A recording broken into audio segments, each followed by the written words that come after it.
The silence, what it is, how to use it. Approach to the silence. Wrong thinking produces inharmony in our body, which in turn produces sickness.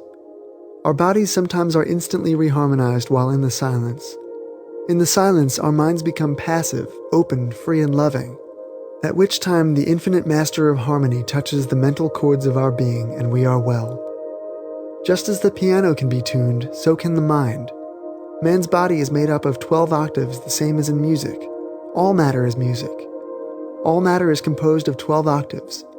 Wrong thinking produces inharmony in some of the octaves in our body.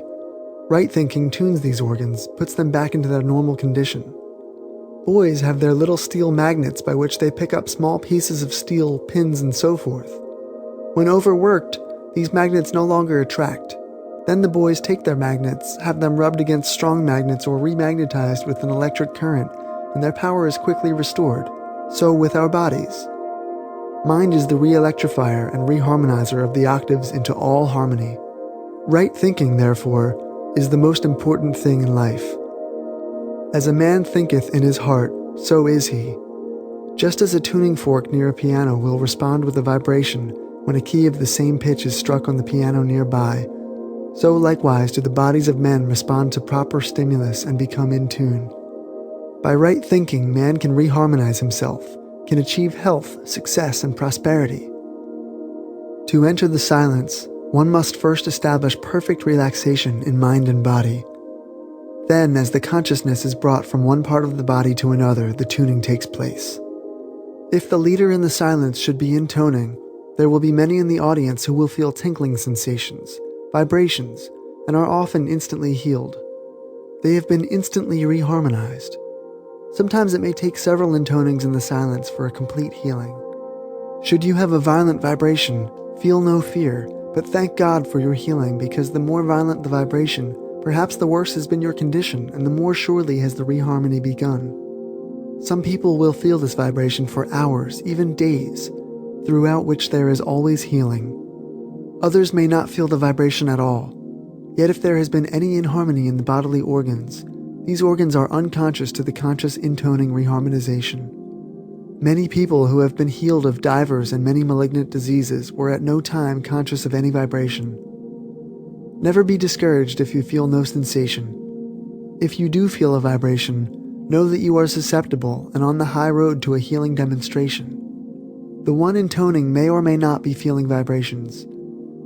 Religion is the life of God in the soul of man. The silence is the medium by which the life of God and the soul of man are brought into at-one-ment. The silence is a medium by which man comes in a closer touch with the infinite, a medium by which man becomes conscious of his nearness to the infinite. The silence is the meeting place where man's spirit links with God's spirit, where spirit meets spirit and the marvel of his grace never ceases. The silence is another way of praying, which is another way of concentration. It is another way of visualization. As a man thinketh in his heart, so is he. In the silence, a man can by his thoughts change his life, his conditions, his environment, his all. By right thinking, man becomes harmonious. A harmonious man, in tune with the infinite, is on the king's highway to health, success, abundance, prosperity, happiness, love, and peace. By means of wrong thinking, our minds are put out of harmony with the great infinite spirit of God. As a man thinketh in his heart, so is he. When wrong thinking becomes right thinking, then man's right relationship to God is restored.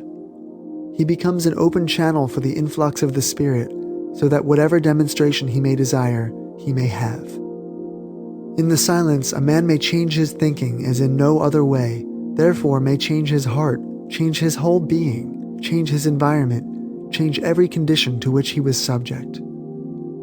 The human body may be likened to a harp. When man thinks rightly, his body is in tune, but wrong thinking creates inharmony in the body and produces sickness. Wrong thinking produces inharmony in the mind, which, of course, disconnects man from rightful association with the divine.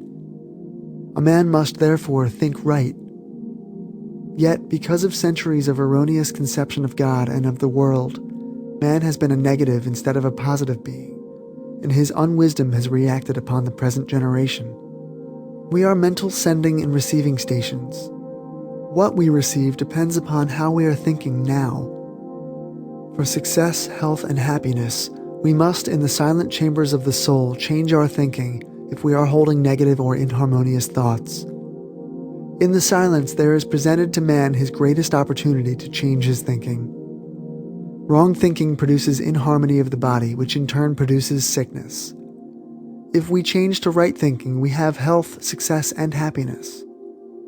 Therefore, the silence, when properly used, re-harmonizes our bodies and minds through the simple agency of right thinking.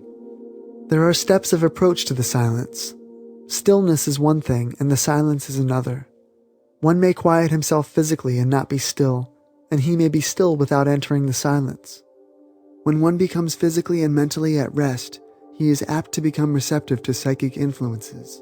And when these are not desired, it is advisable to protect oneself while mentally negative.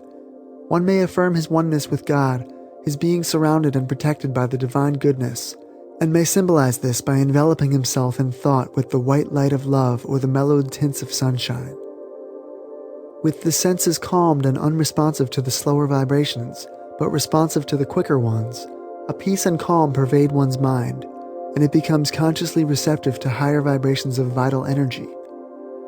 Immune from the lesser harmonies, one opens himself to the greater ones, which are always seeking avenues of expression. With the greater influx of the one life, a sense of power steals over one and he becomes conscious of increased vigor and vitality. In relinquishing specific thoughts, one opens inwardly rather than outwardly, and becomes receptive to subconscious impressions that are directed by his conscious affirmation of fundamental truth. The subconscious responds by returning to the conscious the logical sequences of the truths that have been consciously impressed upon it. The subconscious follows the lead given to it by the conscious affirmations of truth, and it brings back the consciousness of those truths in their various ramifications.